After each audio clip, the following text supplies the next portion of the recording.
8 9 10 11បាទ10កូនកំហុសអញ្ចឹងកាលណាបើសិនឲ្យជាប់កូនអតីតកាលច្រើនបែបនេះច្បាស់ណា ECU របស់វាគ្រប់គ្រងអត់បានច្បាស់លាស់អញ្ចឹងម៉ូតូនេះឆេះអត់ស្មើបងប្អូនឃើញទេបាទត្រង់ទីធំនេះជាកូនកំហុសអតីតកាលបាទហើយប្រើប្រាស់ម៉ាស៊ីន scan ដើម្បីឆែកទៅលើកំហុសនេះកូនកំហុសអតីតកាលហើយយើងច្រើនមែនតើបងប្អូនបាទណានេះច្បាស់លាស់មែនតើបងប្អូនឃើញទេបាទ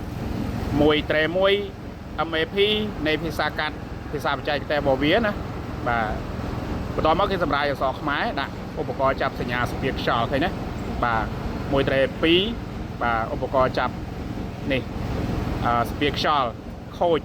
វានឹងបង្ហាញណាឃើញទេចុះមកក្រោមមកនេះវានឹងបង្ហាញជាលេខកូដកំហុស VCC ណាឃើញច្បាស់អត់ទេបាទអញ្ចឹង10កូដកំហុសអញ្ចឹងសម្រាប់បងប្អូនដែលប្រើប្រាស់ម៉ាស៊ីន scan CTY រាល់ពេលបញ្ហាបែបនេះបាទណានៅពេលដែលជាប់កូដអតីតកាលច្រើនបែបនេះបងប្អូនយើងចូលមកចំណុចនេះណាយើងថយក្រោយវិញបាទថយមួយទៀតយើងមកចំណុចនេះបងប្អូននេះចំណុចធ្វើការ reset magneto reset ECU វាបាទដើម្បីឲ្យកូដកំហុសទាំងអស់នេះគឺយើងត្រូវបានលុបចោលហើយខួរក្បាលរបស់បតរបស់យើងហ្នឹងគឺធ្វើការបាន smooth ល្អឡើងវិញអូខេឥឡូវយើងចាប់ផ្ដើមធ្វើការ reset ណាអញ្ចឹងជំហានក្នុងការ reset ទី1យើងត្រូវមើលកដៅ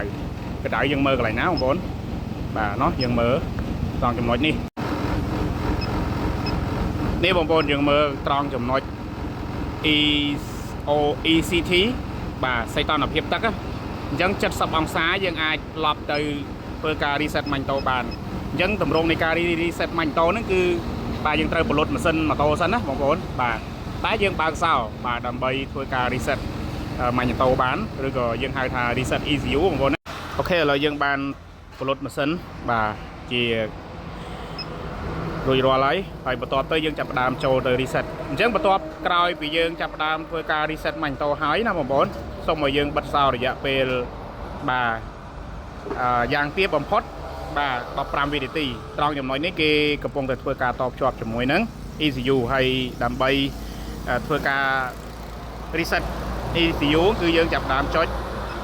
យល់ព្រមបាទកំពុងតែកំណត់នេះកន្លែងនេះបងប្អូនអានការណែនាំដើម្បីកំណត់ ECU ឬក៏ magneto ឡើងវិញ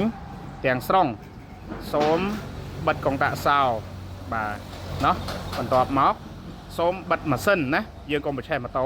ក្នុងអំឡុងដល់ពេលយើងធ្វើការ reset បន្ទាប់មកបិទសោររយៈពេល10វិនាទីបាទ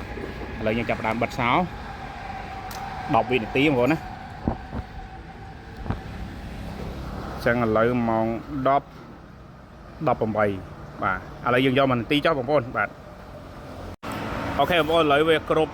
បាទ1នាទីហើយចឹងតោះឥឡូវយើងចាប់ដើមធ្វើការបើកសោហើយបញ្ឆេះម៉ូតូមើលទាំងអស់គ្នាបងប្អូនណាបាទឥឡូវយើងចាប់ដើមបញ្ឆេះម៉ូតូបាទយើងឃើញថា check នៅលើតាប្លូរបស់យើងបាទហើយបាទ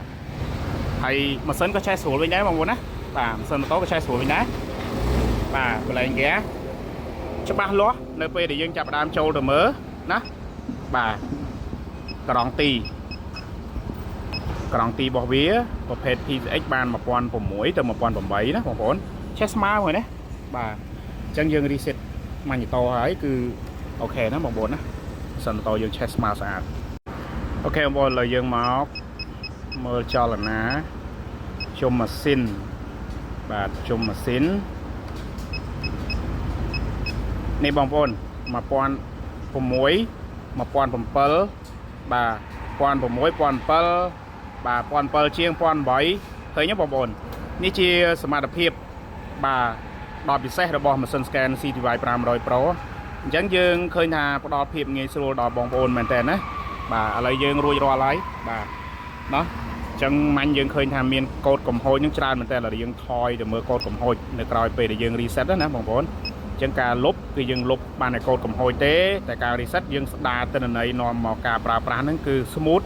បាទល្អប្រសើរជាងមុនបាទឲ្យដូចម៉ាញ់តូថ្មីបងប្អូនណាឥឡូវយើងមើលកូដកំហុសបន្តិចលេខរៀងទី4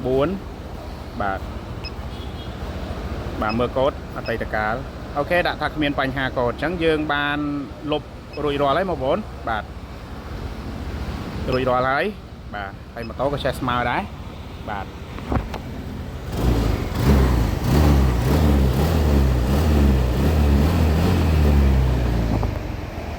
បាទអូខេណាបាទរួចរាល់អញ្ចឹងនេះគឺជាសមត្ថភាពបាទដ៏ពិសេសរបស់ម៉ាស៊ីន scan CTY 500 Pro បាទសម្រាប់ជាងដែលត្រូវការអាចតំណមកបានណាអរគុណច្រើនជម្រាបលាបាយបាយ